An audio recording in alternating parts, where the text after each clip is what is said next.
fellow Americans, 4 years ago, we launched a great national effort to rebuild our country, to renew its spirit, and to restore the allegiance of this government to its citizens. In short, we embarked on a mission to make America great again for all Americans. As I conclude my term as the 45th President of the United States, I stand before you truly proud of what we have achieved together. We did what we came here to do, and so much more. This week, we inaugurate a new administration and pray for its success in keeping America safe and prosperous. We extend our best wishes, and we also want them to have luck, a very important word. I'd like to begin by thanking just a few of the amazing people who made our remarkable journey possible. First, let me express my overwhelming gratitude for the love and support of our spectacular First Lady, Melania. Let me also share my deepest appreciation to my daughter Ivanka, my son-in-law Jared, and to Barron, Don, Eric, Tiffany, and Lara. You fill my world with light and with joy. I also want to thank Vice President Mike Pence, his wonderful wife Karen, and the entire Pence family. Thank you as well to my Chief of Staff, Mark Meadows, the dedicated members of the White House staff, and the cabinet, and all of the incredible people across our administration who poured out their heart and soul to fight for America. I also want to take a moment to thank a truly exceptional group of people, the United States Secret Service. My family and I will forever be in your debt.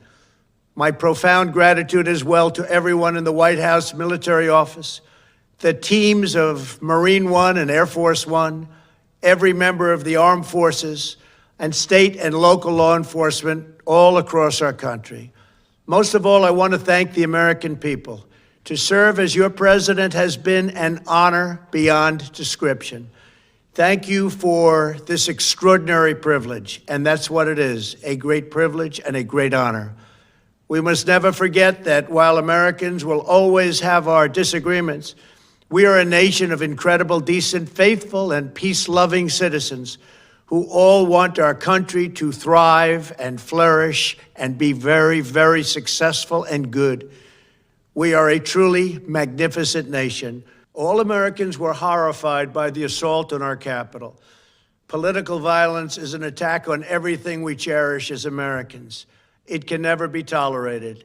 Now more than ever, we must unify around our shared values and rise above the partisan rancor and forge our common destiny.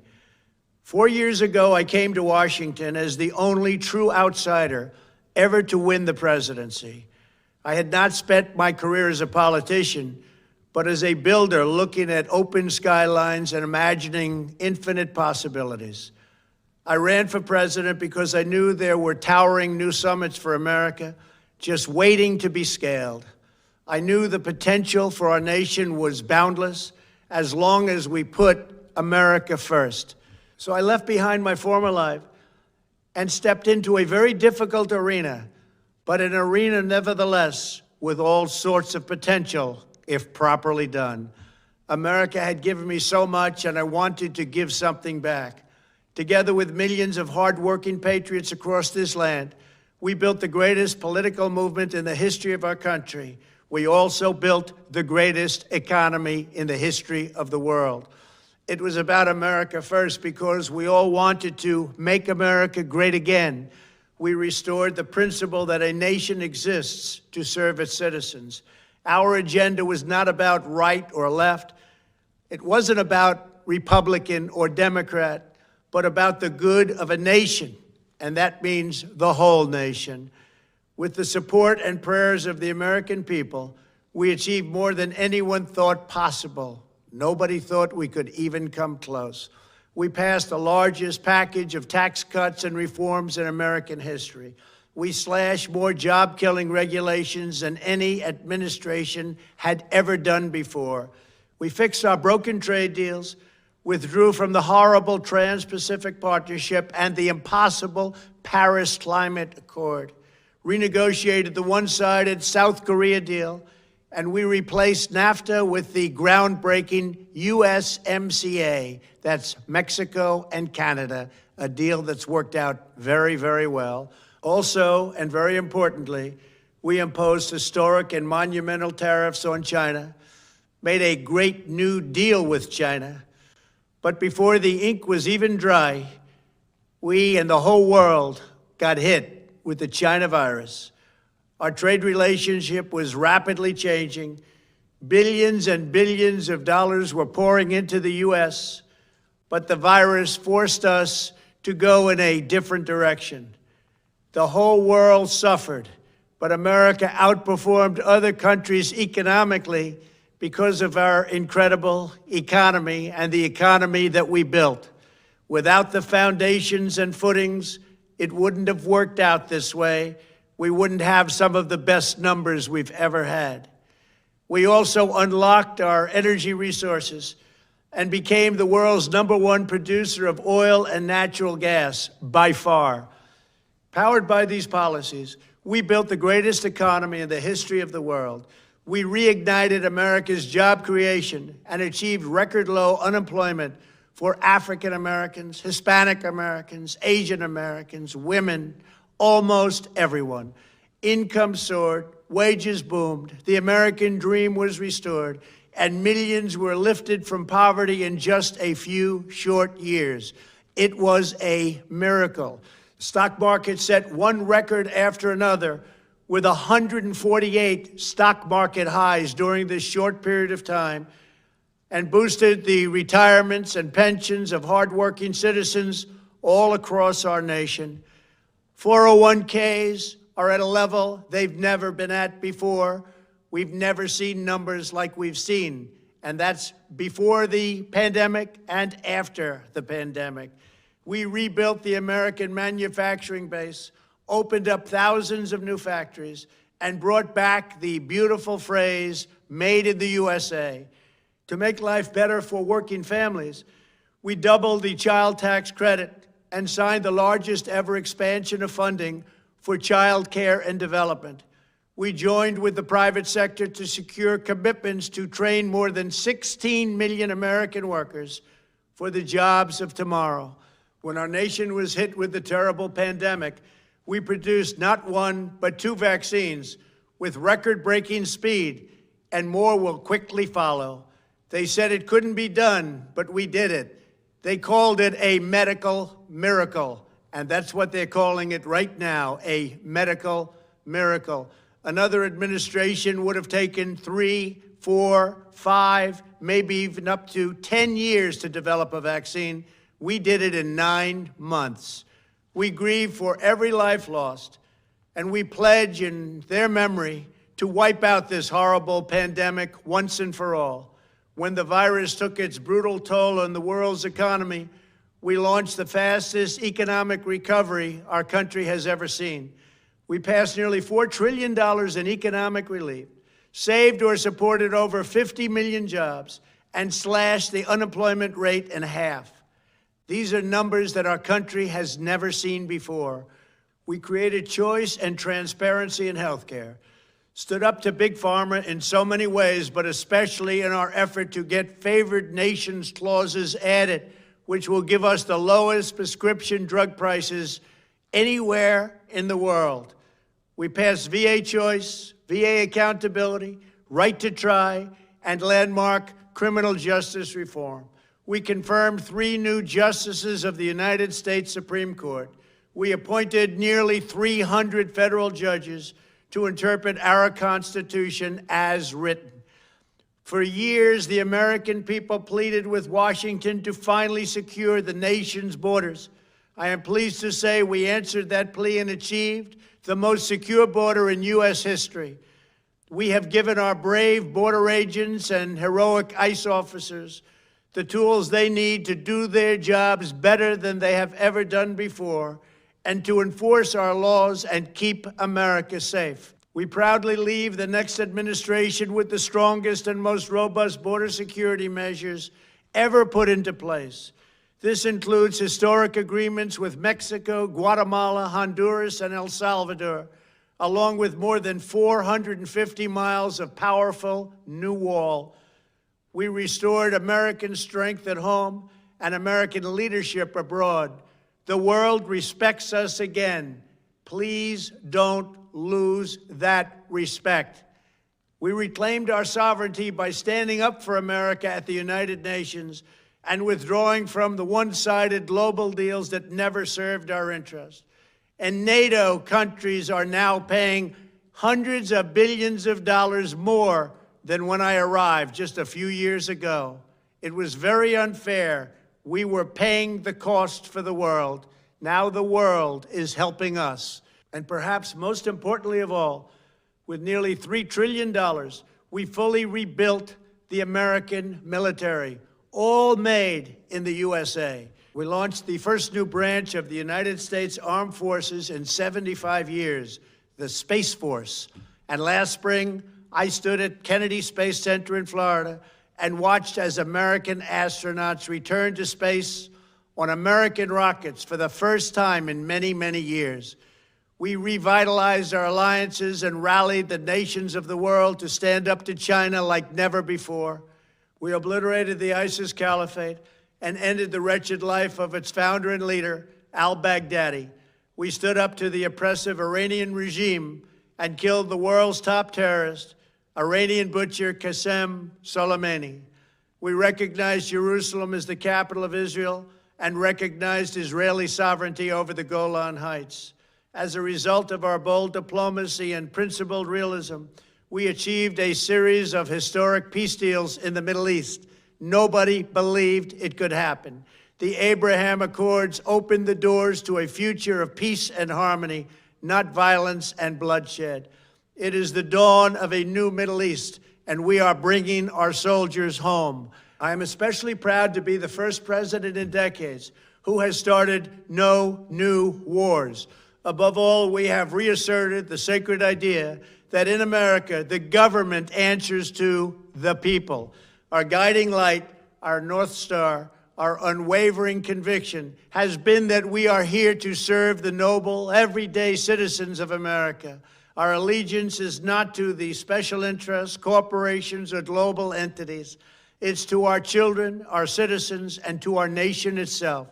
As president, my top priority, my constant concern has always been the best interests of American workers and American families.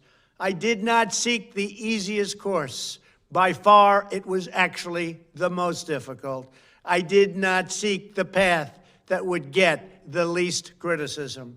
I took on the tough battles, the hardest fights, the most difficult choices, because that's what you elected me to do. Your needs were my first and last unyielding focus. This, I hope, will be our greatest legacy. Together, we put the American people back in charge of our country. We restored self-government. We restored the idea that in America, no one is forgotten because everyone matters and everyone has a voice. We fought for the principle that every citizen is entitled to equal dignity, equal treatment, and equal rights, because we are all made equal by God. Everyone is entitled to be treated with respect, to have their voice heard, and to have their government listen. You are loyal to your country, and my administration was always loyal to you. We worked to build a country in which every citizen could find a great job and support their wonderful families. We fought for the communities where every American could be safe and schools where every child could learn.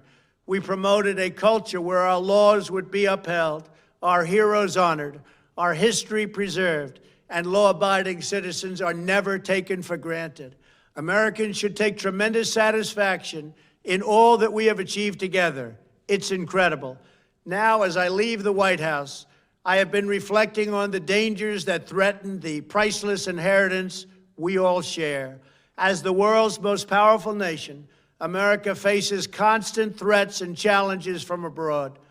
But the greatest danger we face is a loss of confidence in ourselves, a loss of confidence in our national greatness. A nation is only as strong as its spirit. We are only as dynamic as our pride. We are only as vibrant as the faith that beats in the hearts of our people. No nation can long thrive that loses faith in its own values, history, and heroes, for these are the very sources of our unity and our vitality. What has always allowed America to prevail and triumph over the great challenges of the past has been an unyielding and unashamed conviction in the nobility of our country and its unique purpose in history. We must never lose this conviction. We must never forsake our belief in America. The key to national greatness lies in sustaining and instilling our shared national identity. That means focusing on what we have in common, the heritage that we all share. At the center of this heritage is also a robust belief in free expression, free speech, and open debate. Only if we forget who we are and how we got here could we ever allow political censorship and blacklisting to take place in America. It's not even thinkable. Shutting down free and open debate violates our core values and most enduring traditions. In America, we don't insist on absolute conformity or enforce rigid orthodoxies and punitive speech codes. We just don't do that. America is not a timid nation of tame souls who need to be sheltered and protected from those with whom we disagree. That's not who we are. It will never be who we are. For nearly 250 years, in the face of every challenge, Americans have always summoned our unmatched courage, confidence, and fierce independence. These are the miraculous traits that once led millions of everyday citizens to set out across a wild continent and carve out a new life in the Great West. It was the same profound love of our God-given freedom that willed our soldiers into battle and our astronauts into space. As I think back on the past 4 years, one image rises in my mind above all others. Whenever I traveled all along the motorcade route, there were thousands and thousands of people. They came out with their families so that they could stand as we passed and proudly wave our great American flag. It never failed to deeply move me. I knew that they did not just come out to show their support of me. They came out to show me their support and love for our country. This is a republic of proud citizens who are united by our common conviction that America is the greatest nation in all of history. We are and must always be a land of hope, of light, and of glory to all the world. This is the precious inheritance that we must safeguard at every single turn. For the past 4 years, I have worked to do just that. From a great hall of Muslim leaders in Riyadh to a great square of Polish people in Warsaw, from the floor of the Korean Assembly to the podium at the United Nations General Assembly, and from the Forbidden City in Beijing to the shadow of Mount Rushmore, I fought for you, I fought for your family, I fought for our country. Above all, I fought for America and all it stands for, and that is safe, strong, proud, and free. Now, as I prepare to hand power over to a new administration at noon on Wednesday, I want you to know that the movement we started is only just beginning. There's never been anything like it. The belief that a nation must serve its citizens will not dwindle, but instead only grow stronger by the day. As long as the American people hold in their hearts deep and devoted love of country, then there is nothing that this nation cannot achieve. Our communities will flourish, our people will be prosperous, our traditions will be cherished, our faith will be strong, and our future will be brighter than ever before. I go from this majestic place with a loyal and joyful heart, an optimistic spirit, and a supreme confidence that for our country and for our children, the best is yet to come. Thank you and farewell. God bless you. God bless the United States of America.